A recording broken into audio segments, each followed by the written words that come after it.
ધોરણ 10 પ્રકરણ 2 બહુપદીઓમાં એક પાયાની માહિતી આપણે મેળવીએ છીએ અહીંયા કે દ્વિઘાત સમીકરણ તો દ્વિ એટલે બે અને ઘાત એટલે ઉપર ઘાતાંક, તો આ બે ઘાત. દ્વિઘાત સમીકરણનું વ્યાપક સ્વરૂપ લખો અને તેની શરત. તો પાયાની માહિતી જરૂરી છે. તો ax² + bx + c = 0. x ની બે ઘાત માટે આને દ્વિઘાત સમીકરણ કહેવાય. ax² + bx + c = 0. તમે અંગ્રેજીમાં બોલવાની ટેવ પાડજો. ઘણા ગુજરાતીમાં બોલતા હોય છે ax² + bx + c = 0 એમ પણ બોલાય. ફરીથી બોલીએ ax² + bx + c = 0. હવે જ્યાં a b અને c A belongs to r છે, અચળ છે. a b c એ આંકડા હોય, બે હોય, અહીંયા બે હોય, અહીંયા પાંચ હોય, અહીંયા ચાર હોય. x² જ હોય, અહીંયા x જ હોય, અહીંયા x ના હોય. અહીંયા x ની બે ઘાત છે, અહીંયા x ની એક ઘાત છે, અને અહીંયા કશું નથી, એનો અર્થ કે x ની 0 ઘાત છે. અને શરત એ છે કે a ≠ 0.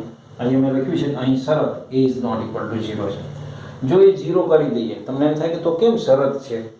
તો કે a જો 0 મૂકીએ તો હું અહીંયા 0 મૂકી દઉં, a = 0, તો x² × 0 શું બની જાય? 0. હવે આ પદ જ આખું 0 બની જાય, પછી આટલું જ રહે, આટલું જ. હવે અહીંયા x ની કેટલી ઘાત છે? 1 છે. તો આને દ્વિઘાત સમીકરણ કહેવાય? ના કહેવાય. એટલે a અહીંયા 0 તમે ન લઈ શકો, બાકીનું જે લેવું હોય લઈ શકો. એક ખ્યાલ રાખવાનો કે a ≠ 0. હવે અહીંયા દ્વિઘાત સમીકરણનો વિદ્યાર્થી આખું ચેપ્ટર ભણી જાય પણ એને પાયાની માહિતી નથી ખબર હોતી. કે એક સામાન્ય પ્રશ્ન પૂછીએ કે દ્વિઘાત સમીકરણનો આલેખ કેવો મળે, તો ખાલી જગ્યાના રૂપમાં પણ પૂછાઈ શકે. તો હંમેશા વક્ર મળે. વક્ર, તો આ બધા વક્ર મેં દોર્યા છે. જુઓ, આ એક છે, આ બીજો છે, આ ત્રીજો છે. તો હવે અહીંયા હું તમને બીજું પણ સમજાવી દઉં કે આ વક્ર ઉપરથી તમને પૂછવામાં આવે છે કે અહીંયા કેટલા ઉકેલ મળશે, કેટલા શૂન્યો મળશે, કેટલા બીજ મળશે. ત્રણેય વસ્તુ એક જ છે. કેટલા શૂન્યો મળશે, કેટલા બીજ મળશે અને કેટલા ઉકેલ મળશે. આ ત્રણેય વસ્તુ એક જ છે. તો આ જે વક્ર છે એ x અક્ષને કેટલા બિંદુમાં છેદે? જુઓ, 2. તો અહીંયા 2 શૂન્યો. અહીંયા આગળ એક જ બિંદુમાં અહીંયા સ્પર્શે છે, આમ જુઓ, તો અહીંયા એક જ શૂન્ય મળશે. આ વક્રનું એક જ શૂન્ય. અહીંયા આગળ વક્ર ઉપર છે, x અક્ષને અડતો જ નથી, તો અહીંયા આ સમીકરણ, અહીંયા સમીકરણ બનતું હોય કંઈક, તો એ સમીકરણના શૂન્યો અસ્તિત્વ ધરાવતા નથી. આપણે એવું લખી શકીએ કે ભાઈ ઉકેલ નથી એમ પણ કહી શકાય, શૂન્યો નથી એમ પણ કહી શકાય. બીજું હું તમને કહું કે ax² + bx + c = 0. અહીંયા કશું નથી, એનો અર્થ કે તમારે શું સમજવાનું? પ્લસ.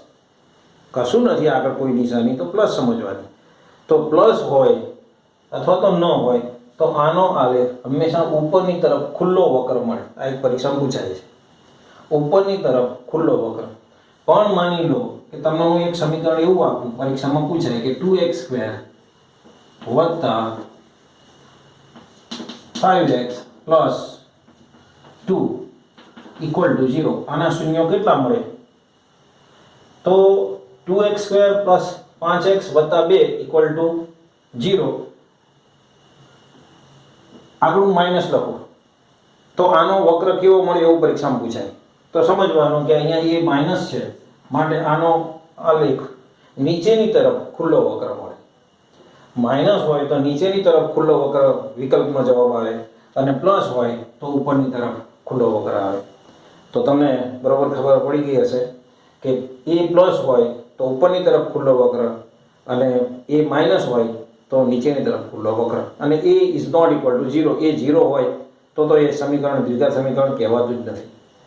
ઓકે, તો અહીંયા પ્રાથમિક માહિતી પૂરી થાય છે.